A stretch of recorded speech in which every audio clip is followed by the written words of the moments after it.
इस वक्त मैं प्रयागराज लोक सेवा आयोग के बाहर खड़ा हूं, जहां पे अभी हमारे कुछ सीनियर सर्स इंटरव्यू दे के आ रहे हैं। तो मैं जानना चाहूँगा कि यहां तक का सफ़र तय करने के लिए उन्होंने क्या क्या रणनीति अपनाई थी। सबसे पहले तो मैं सर आपका नाम जानना चाहूँगा और एजुकेशनल बैकग्राउंड। प्रहलाद कुमार सरोज है, जौनपुर डिस्ट्रिक्ट का निवासी हूँ। मैं विद्या स्नातक में इलाहाबाद विश्वविद्यालय से। और सर आपने बहुत अच्छे जगह का नाम लिया, जौनपुर का, जो कि तो आपने प्रीलिम्स के लिए जो है क्या स्ट्रेटजी फॉलो की थी? Previous year question, current affairs, बाकी और जो चीज़ें करंट में चर्चित रहती हैं उसको आप फॉलो करिए। आपका इंटरव्यू लगभग कितनी देर तक चला है? लगभग 38 से 40 मिनट के आसपास चला। 30 से 40 मिनट। आपसे करंट रिलेटेड क्या प्रश्न भी पूछे गए हैं? करंट से रिलेटेड रसिया यूक्रेन वार पे चर्चा हुआ है, भारत के आयात निर्यात पर।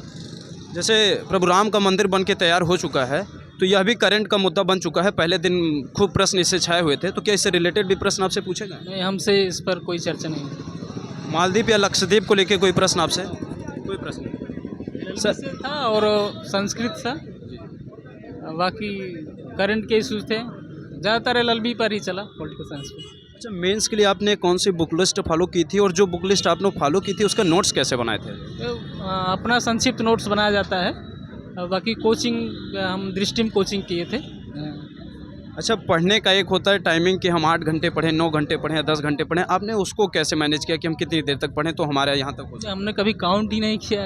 8-10 घंटे वाली बात है, गलत है। 4-5 घंटा पढ़िए आप, मतलब प्रोडक्टिविटी अच्छी होनी चाहिए। मन से पढ़िए, इच्छा के ऊपर है ना। टाइम टेबल किसी का फॉलो नहीं होता है, कोई भी बना ले, टाइम टेबल किसी का फॉलो ही नहीं होगा। अच्छा, आपने कोई जो है प्लेटफॉर्म ऑनलाइन भी यूज़ किया था कि उसके चैनल के द्वारा आप पढ़ाई कर रहे थे? ये दृष्टि का है, और एक स्टडी IQ वाले बढ़िया कंटेंट देते हैं इस समय हिंदी मीडियम के लिए। अच्छा, न्यूज़पेपर को लेके कई संभावनाएं सबके अंदर रहती हैं कि कौन सा न्यूज़पेपर पढ़ें तो हमारे लिए ज़्यादा इंपॉर्टेंट हो सर, उसके लिए आप क्या बताना चाहेंगे? मैं तो जनसत्ता यूज करता हूँ। बाकी सब अगर इंग्लिश मीडियम है तो आपके लिए बहुत सारे ऑप्शन हैं। हिंदी मीडियम वालों को जनसत्ता बेहतर है। अच्छा, मेंस में जो सिलेबस है, और सिलेबस का ही अगर हम यूनिट वाइज जो नोट्स बना लें तो वो कितना हमारे लिए मेंस में लास्ट पेपर में लाभदायक हो सकता है? काम वही करता है। संक्षिप्त नोट्स जितना आपके पास होगा, काम वही करेगा। अच्छा, पेपर 5 और 6 हट चुका है, तो आपने उसकी तैयारी कैसे की है?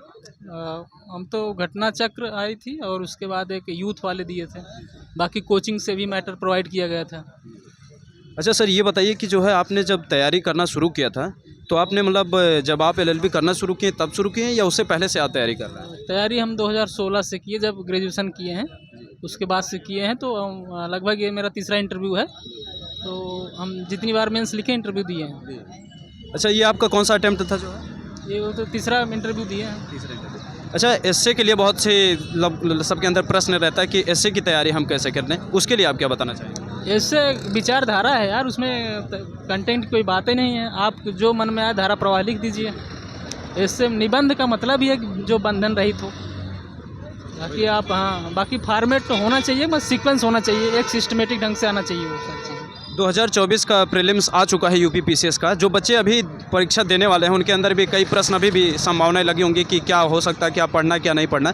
उनके लिए आप क्या बताना चाहेंगे? 1 महीने के अंतर्गत क्या करें? रिवीजन करते रहिए, रिवीजन जितना हो सके उतना करिए, प्रैक्टिस सेट लगाइए। बाकी करंट कम से कम 25-30 क्वेश्चन आता है, उसको देखते रहिए। तो बहुत बहुत धन्यवाद आप सभी का। और सर हमारे साथ जुड़े हुए थे जो कि अपना सारा स्ट्रेटजी बताए हैं, और बहुत बहुत धन्यवाद सर आप। Thank you so much.